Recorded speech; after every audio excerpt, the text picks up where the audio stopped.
আসসালামু আলাইকুম সবাইকে। তো আজকে জুম্মার দিন। সকালের দিকে ওয়েদারটা খুবই ভালো ছিল। তো আমি জাস্ট ওখানে একটু ক্লিপস নিচ্ছিলাম। আকাশটা দেখতে খুবই সুন্দর লাগছিল। তো এই যে হচ্ছে আমার স্নো সিঁড়িতে বসে আছে, চিল করতেছে একা একা। যেহেতু আমরা সবাই ডাইনিং টেবিলে ছিলাম, এই জন্য সেও এখানে এসে বসছে।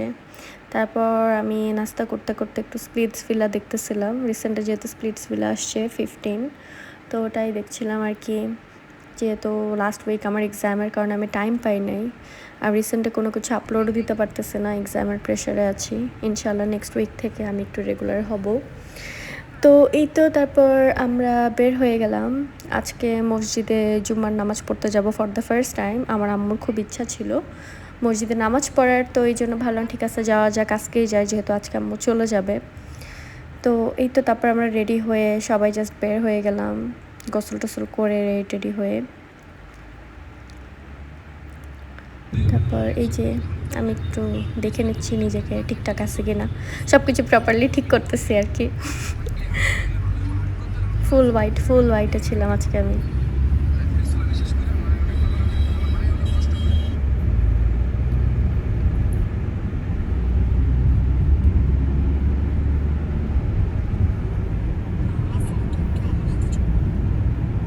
তো আমার মা আমার হিজাব পরাটা খুব পছন্দ করে, আমি যেভাবে পড়ি। তো আমার মা আন্টির হিজাবটা ঠিক করে দিচ্ছিল। এই তো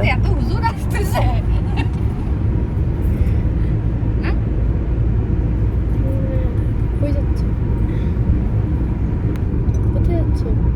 নামাজ পড়তে। কোন নামাজ? কোন নামাজ? জুম্মার নামাজ।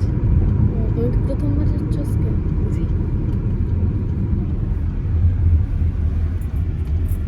কেমন লাগতেছে আন্টি? খুব ভালো লাগতেছে।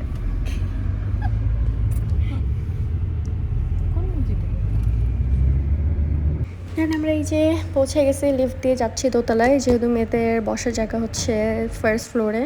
তো আমরা ওখানে আসলাম। এই যে হচ্ছে মসজিদের ভিউ। ভালো, আজকে আমরা একটু আগে আগে গেছি, যার জন্য একটু ফাঁকা ছিল, খুব একটা মানুষ ছিল না এখানে। আস্তে আস্তে যখন জুম্মার টাইম হয় তখন মানুষ আসা স্টার্ট করে আর কি।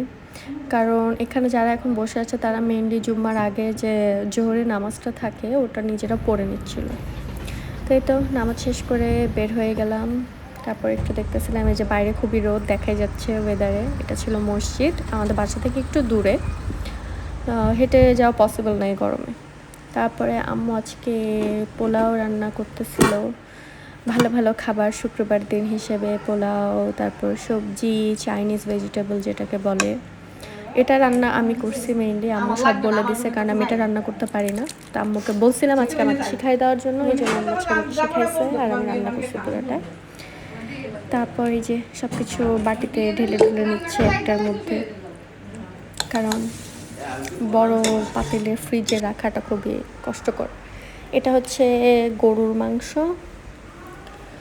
তারপর হচ্ছে চিকেন রোস্ট করেছিল। এই তো তারপর আমার আর সহ্য হচ্ছিল না, অনেক খিদা লেগে গেছে মসজিদ থেকে এসেই। তারপর আমি বসে গেলাম খাবার দাবার নিয়ে, যেহেতু গরম তাই ডাইনিং টেবিলে বসে নেই, রুমে এসির মধ্যে বসে বসে চিল করতেছিলাম। তারপর বের হলাম, যেহেতু আম্মুর যাওয়ার আগে লাস্ট মিনিটে কিছু শপিং ছিল, তো ওই শপিংটা করতে হবে এই জন্য। তারপর এই তো চলে আসছি। এখান থেকে আম্মুর কিছু থালা বাসন টাসন প্লেটস কিছু নেওয়ার ছিল, আমি কিছু জিনিস নিচ্ছিলাম। তারপর আশপাশে ঘুরতেছি নতুন আবার কী কী আসছে, যেহেতু রিসেন্টে আমার একদমই কোথাও যাওয়া হচ্ছে না শপিং করতে। তো আমার ক্যান্ডেলস খুব পছন্দ, আমি এখানে ক্যান্ডেলস দেখতেছিলাম, মনে হচ্ছিলো সবগুলো একটা একটা নিয়ে নেই, বাট আসলে আমার সাধ্যে নাই, আমি গরিব। তো যেটা যেটা ভালো লাগছে জাস্ট ওগুলো নিয়ে আসছি। দেন আমরা আরেকটা মলে যাই, ওখান থেকে মনে হয় না কিছু কিনছিলাম। দেন আমরা গোল্ডের শপে আসি, এখান থেকে আম্মুর কিছু জিনিস নেওয়ার ছিল। তো আমি বসে বসে খুবই বোর হচ্ছিলাম, তো আমি ওখান থেকে গোল্ড শপ থেকে আমাদের চা অফার করে, তো চা, এরপর আমি কিছু খাবার দাবার স্ন্যাক্স নিয়ে আসছিলাম কারণ অনেক আগে খাইছি। তো এই তো তারপর আম্মুকে আমরা এয়ারপোর্টে ড্রপ করতে আসছি। অনেস্টলি আমার খুবই খারাপ লাগতেছিল, কান্না পাচ্ছিল, বা ভাবছি এবার আম্মুর সামনে কান্নাকাটি করা যাবে না, তো কান্না করি নাই। বলো কিছু, যাওয়ার আগে বলো, কি বলবো? কিছু বলে যাও।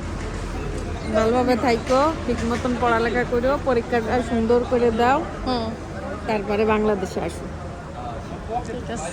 এবার বেশি দিন থাকায় আম্মু অনেক আপসেট হয়ে যাচ্ছিল, লাইক আমাদেরকে রেখে যেতে। তো আমি বুঝাচ্ছিলাম যে আর কয়েকটা দিন আমি এক্সাম দিয়ে চলে আসবো। সে অন্যান্য বারের তুলনায় অনেক কান্নাকাটি করতেছিল। আমি অনেক কষ্টে নিজেকে কন্ট্রোল করছি যে আমি এবার কান্নাকাটি করব না। অ্যান্ড আমি পুরো গাড়িতে এত আপসেট ছিলাম যে অ্যাটলিস্ট আমি তার সামনে কান্না করিনি, নাহলে সে আরও উইক হয়ে যেত। সত্যি বলতে আসলে এটাই লাইফ।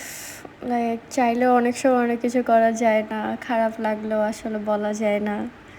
তো লাইফ আসলে এভাবেই যায়। আর বিশেষ করে আমরা যারা প্রবাসী দেশের বাইরে থাকি তাদের লাইফটা আসলে আরও কষ্টের। অনেকের মনে হয় আমাদের এখানে লাইফটা খুব সুন্দর, বাট তা না। অনেক কষ্ট করতে হয়, আপন মানুষদের ছেড়ে থাকতে হয়, তারপর অনেক দিন পর পর দেখা হয়। তো এটাই আর কি, এভাবে আসলে মোস্ট অফ দ্য টাইমে প্রবাসীদের জীবন কাটে। আমি তো তাও আলহামদুলিল্লাহ আমার মার সাথে আমার দেখা হয়, বাট কত মানুষ আছে বছরের পর বছর দেখা হয় না। তো এটাই। So that's it, that's for today, thanks for watching.